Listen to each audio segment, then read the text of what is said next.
다른 고형암들과 달리 해마다 점점 증가하고 있는 전립선암. 흔히 생존율이 높은 암으로 알려져 있지만 어디까지나 일찍 발견했을 때의 얘기고, 전이가 된 상태면 기대 수명이 2~3년으로 몹시 치명적인 암이기도 합니다. 하지만 초기 증상이 거의 없어서 조기 발견이 어렵고, 여전히 많은 남성들이 전립선의 위험 신호를 간과하기 때문에 뒤늦게 병원을 찾아오는 경우가 많습니다.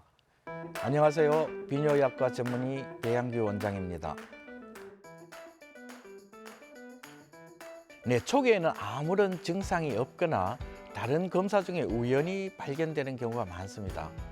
증상이 있을 경우에는 소변을 자주 보고 소변 줄기가 약하고 소변을 볼 때 통증을 동반하는 등의 일반적인 전립선 비대증의 증상과 아주 비슷합니다. 그렇지만 전립선암이 다른 장기로 전이를 갔을 때 허리나 등, 골반 등의 통증이 있기도 하고요. 소변이나 정액에 피가 섞여 나오기도 합니다. 그렇지만 다른 병에서도 이러한 증상이 나타날 수가 있었어요.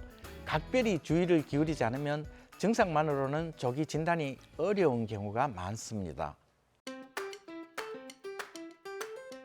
가장 기본적인 검사로는 항문을 통해서 전립선을 직접 만져보는 직장 수지 검사가 있습니다.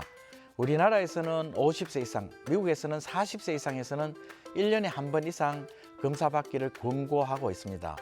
그리고 혈액 검사로서는 최근 검진 시 많이 시행하고 있는데요. 전립선 특이 항원치 PSA 검사가 있습니다. 50세 이상이면 매년, 전립선암에 가족력이 있으면 좀 더 빨리 시행하는 것이 좋습니다.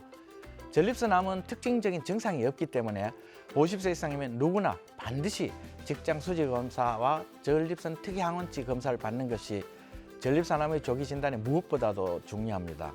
이 검사에서 의심 소견이 있으면 전립선 초음파 검사를 하게 되는데, 앞에 세 가지 검사로 전립선암의 진단이 거의 이루어지고요. 확진을 위해서는 전립선 조직 검사를 시행합니다. 그 이외에 추가적으로 암의 전이와 병기 결정을 위해서 CT나 MRI, 방사선 동위원소 골 주사 사진 등을 시행하고 있습니다. 네, 반드시 그렇지는 않습니다. PSA는 전립선에서 만들어지는 특이 단백질로서요, 혈액을 채취해서 검사하는데 전립선암 이외에도 심한 전립선 비대증이나 전립선염 등에서도 올라갈 수도 있고요. 급성요폐, 전립선 마사지 시에도 상승할 수가 있습니다. 정상 수치는 기준의 차이는 있기는 합니다만 대개 2.5 나노그램%로 보고 있습니다. 4 내지 10 나노그램%에서는 15%, 10에서 20 나노그램%에서는 무려 30% 정도에서 암이 발견된다고 보고 있습니다. 전립선암의 조기 발견이나 예후 판정, 재발 유무 판단이 아주 중요한 잣대가 되고 있습니다. 네, 치료 방법은 주로 진단 시의 병의 진행 상태와 환자의 일반적인 건강 상태에 따라서 결정하게 되는데요. 조기 발견 시는 수술 등 완치를 위한 치료법을 주로 활용하고, 진단이 늦은 경우에는 약물 치료나 방사선 치료 등의 보조적인 치료법을 선택합니다. 수술을 선택할 때는 환자가 10년 이상 생존이 예상되고 암세포가 전립선에 국한되어 있는 경우에 완치를 위한 방법으로 주로 선택하게 되고요.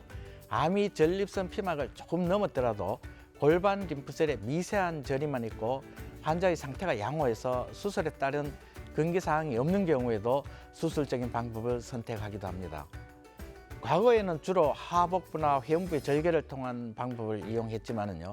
최근에는 복강경이나 로봇을 이용하는 수술 방법을 선택함으로써 회복이 아주 빠르고 합병증도 아주 적게 나타난다고 보고 있습니다. 네, 과거에 비해서 술기의 발전과 획기적인 수술 기계의 개발로 인해서 수술로 인한 환자의 육체적인 부담이나 합병증은 괄목할 정도로 줄어든 상태입니다. 따라서 수술 후 어떤 것을 특별히 주의하라고 주문하지는 않습니다만, 수술 후 가장 많이 경험하게 되는 합병증은 요실금과 성기능 장애입니다. 요실금은 전립선 직하부에 있는 요도 관략근의 손상에 의한 것으로요. 성기능 장애는 수술 시 골반신경 손상으로 인한 것으로 수술 환자 약 90% 이상에서 경험하고 있기 때문에 여기에 대한 대비책은 필요할 것 같습니다.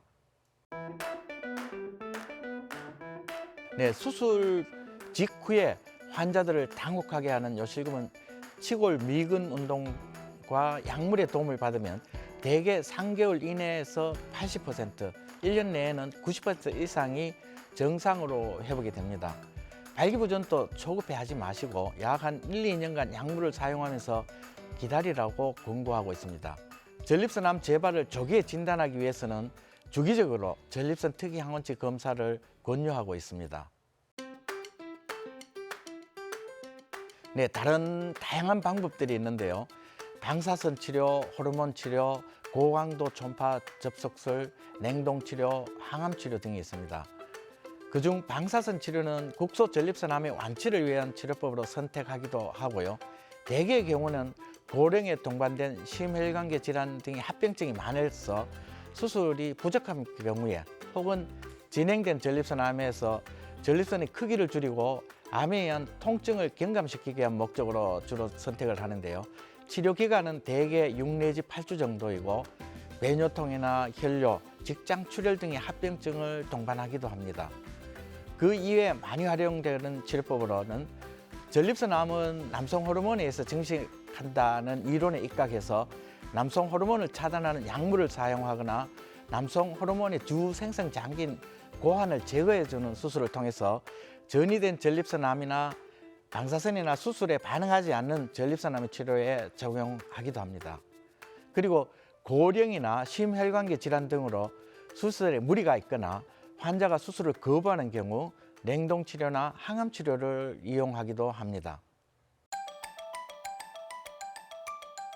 네, 전립선암이 전립선 내에만 국한되어 있고 적절한 치료가 이루어진다면 5년 생존율은 99%로 아주 예후가 좋은 암입니다. 그렇지만 진단 시 암이 전립선 피막을 벗어났다면 5년 생존율은 31% 정도로 예후가 아주 불량해집니다. 그러한 이유로 다른 암에서도 마찬가지지만 조기 진단과 치료가 아주 중요합니다.